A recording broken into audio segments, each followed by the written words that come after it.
d'Amérique. L'heure est grave. Alors, tous ceux qui verront cette vidéoconférence, veuillez la partager dans tous les groupes possibles. Nous sommes au bord de la 3e guerre mondiale et c'est une guerre imminente. Les États-Unis d'Amérique s'apprêtent à frapper. Ils s'apprêtent à frapper copieusement et bien sur la Fédération de Russie. Au cœur de la Russie et aussi du côté de l'Asie où les Russes sont positionnés. En fait, partout à travers le monde. Mesdames, Mesdemoiselles et Messieurs, l'alerte vient d'être déclarée par le ministre de la Défense russe, M. Andrei Belousov, qui a dit que la Russie a été totalement encerclée par des missiles américains. Il ne s'est pas arrêté là. Elle a été encerclée en Europe et en Asie par des missiles américains. Mesdames, Mesdemoiselles et Messieurs, il est encore allé dans les profondeurs dans son information. Il a montré, il a dit ce qui se passe, mais elle est d'une gravité extrême. Et par rapport à cela, moi j'aimerais bien dire aux Russes, s'il y a moyen de frapper à l'heure actuelle sur l'OTAN globale, ne tardez pas. J'ai dit encore, partagez cette vidéoconférence au maximum. Je sais que les renseignements russes me suivent depuis des années. Beaucoup de personnes, des blogueurs militaires russes me suivent beaucoup des années. Et des services secrets me suivent pendant beaucoup d'années. Si la Russie a moyen de frapper sur l'OTAN, qu'elle ne doit pas tarder. Trump est un lâche. Et le jour où il va passer à l'acte, mesdames, mesdemoiselles et messieurs, ça va surprendre le monde. Écoutez ce que M. Andrei Belousov vient de déclarer. Mesdames et messieurs, partagez au maximum cette vidéo. Mettez beaucoup de likes pour la sécuriser parce qu'elle serait attaquée. Oui, vous comprenez ce que je dis, ce que je demande aux Russes de faire. Cette vidéo serait attaquée. Donc, mettez suffisamment de likes. Alors, selon l'annonce, un double piège américain, c'est un double piège en Europe et en Asie contre la Fédération de Russie. Des missiles qui encerclent la Russie en Europe et en Asie. Le compteur est à 0. Mesdames et messieurs, c'est grave. Alors, le ministre russe de la Défense, Andrei Belousov, vient de lancer un avertissement d'une gravité exceptionnelle, dénonçant une manœuvre stratégique américaine qui réduirait drastiquement le temps de réaction en cas de conflit. Ça va réduire le temps de réaction. Donc, la riposte russe, il faut le dire ainsi, ça va réduire la riposte russe à 0. Je ne sais pas si vous comprenez. Je vais répéter cette partie, vous allez comprendre. Le ministre russe de la Défense, Andrei Belousov, vient de lancer un avertissement d'une gravité exceptionnelle dénonçant une manœuvre stratégique américaine qui réduirait drastiquement le temps de réaction. Ça va réduire le temps de réaction de la Russie en cas de conflit. Selon lui, les États-Unis d'Amérique prévoient de déployer des systèmes de missiles en Europe et dans la région Indo-Pacifique conçus pour atteindre le cœur de la Russie en un temps record. Conçus pour atteindre le cœur de la Russie en un temps record. Je ne sais pas si vous comprenez, en quelques minutes, avant même que les Russes vont dire que ça sort d'où. On doit s'organiser pour une riposte. Avant qu'ils vont faire tout ça, ils seront déjà frappés. Écoutez bien, c'est le ministre de la Défense russe qui le dit, Andrei Belousov. Mesdames et messieurs, une menace à 5 minutes de la catastrophe. Une menace américaine à 5 minutes de la catastrophe en Russie. Mesdames et messieurs, la donnée la plus alarmante fournie par le ministre est le temps de vol estimé de ces nouveaux missiles. Seulement 6 à 7 minutes entre leurs points de lancement, notamment depuis l'Allemagne. Depuis l'Allemagne, selon le ministre, et la Russie centrale. Depuis l'Allemagne, selon le ministre, et la Russie centrale. En 6 à 7 minutes, mesdames et messieurs, on vous dit qu'on déclenche un missile. En 6 à 7 minutes, directement la Russie serait effacée. C'est vrai, c'est une grande puissance militaire. Ils ont les renseignements sophistiqués pour savoir ce qui va se passer. Mais la confiance n'exclut pas la méfiance. Attention, et c'est un acte très grave que Washington apprête contre la Fédération de Russie. C'est pourquoi je dis qu'il faut que les Russes frappent maintenant. Ils ne doivent même pas attendre.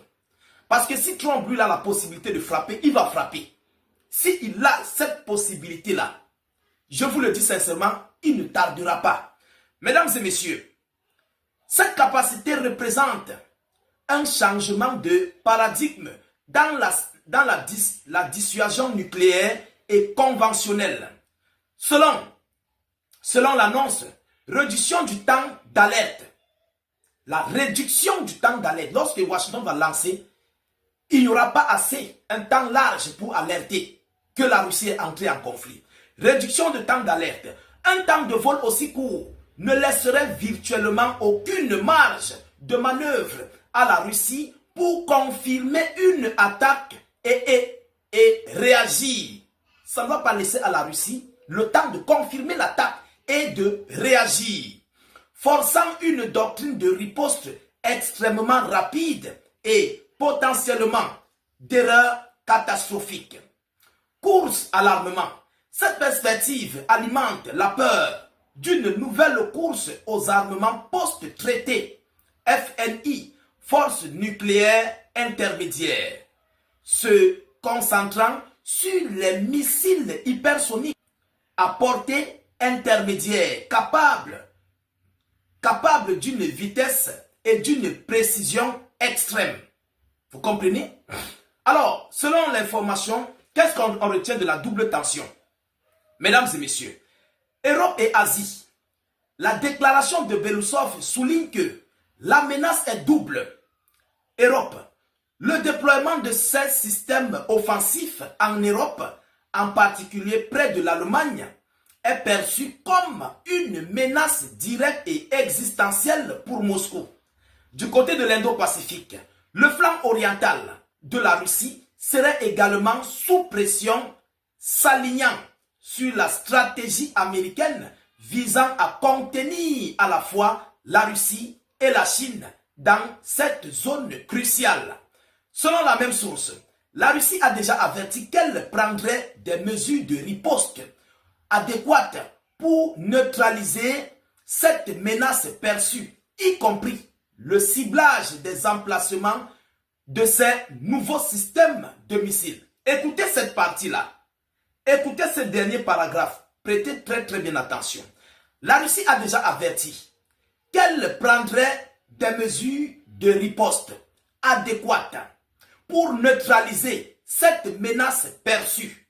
Ils vont neutraliser cette menace perçue, y compris le ciblage des emplacements de ces nouveaux systèmes de missiles. Le temps de vol se contracte et avec lui la sécurité mondiale.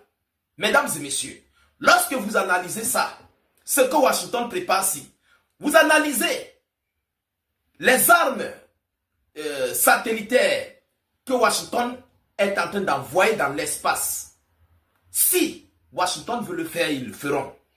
Vous savez pourquoi? Dès lors que les satellites russes et chinois, voire iraniens, sont détruits, automatiquement Moscou ne pourra plus, parce que c'est avec les satellites qu'ils coordonnent leurs travaux sur le champ de bataille. Certes, ils peuvent frapper en désordre, mais vous savez, vous et moi, nous savons, c'est à base de satellites qu'ils ont des renseignements satellitaires sur le sol, qu'ils coordonnent les opérations avec les armes au sol, ou dans l'eau, ou je ne sais pas où. Si on détruit les satellites, et au même moment on applique les frappes sur la Russie, mesdames, mesdemoiselles et messieurs, ce n'est pas ce que l'on dit. Ce n'est pas ce que vous et moi nous sommes en train de parler. Moi, je fais juste des vidéos de décortiquage et d'analyse. Et vous-même, vous savez que c'est vrai. Dès lors que les satellites russes et chinois sont paralysés, voire nord-coréens et iraniens, Yoromai, Washington déploie les armes en Occident. Vous voyez dans la stratégie américaine, on va faire la 3e guerre mondiale contre la Russie, la Chine et les autres. Mais ça ne va pas se jouer sur notre territoire. Ils portent les armes en Amérique. Ils viennent les déposer en Europe. Vous pensez que quoi? La Russie va vous épargner de votre continent américain, mais c'est dommage. Vous serez frappés. Vous serez frappés. Ça, ce n'est même pas à discuter. Ce sont des armes américaines. Donc, votre territoire là serait frappé. Mais Washington le fait pour limiter la durée de vol de ces missiles contre la Russie.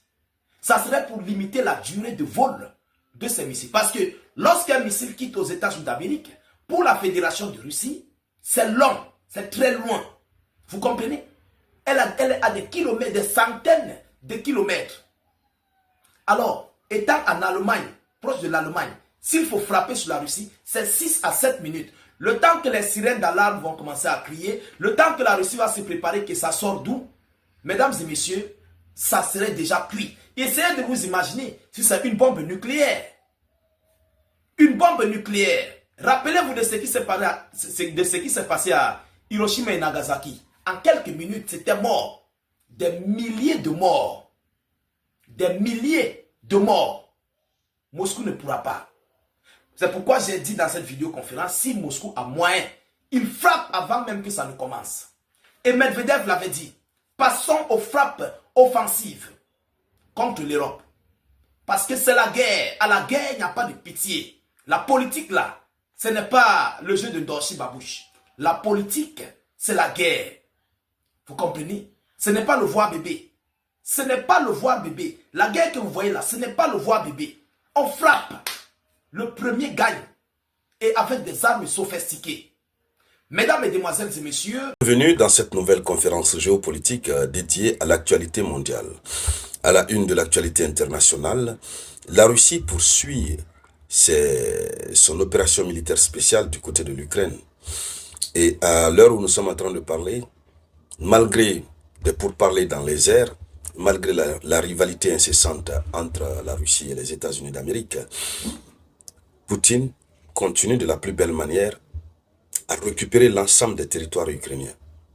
Aujourd'hui, 11 novembre 2025, nous avons la ville mythique, la ville symbolique et stratégique de Pokrovsk qui finalement risque de tomber. Vous savez, il y avait eu une première tentative. Pokrovsk était déjà presque tombé, mais les troupes otaniennes et ukrainiennes ont réussi à repénétrer sur le territoire. Cette fois-ci, c'est une nouvelle reconquête. À l'instant où nous sommes en train de parler, Pokrovsk est totalement encerclé. Bon, ça reste juste une petite partie. Et cet encerclement est de telle sorte que tous les accès logistiques aux troupes ukrainiennes et otaniennes qui se trouvent sur le sol de Pokrovsk, ces troupes sont vraiment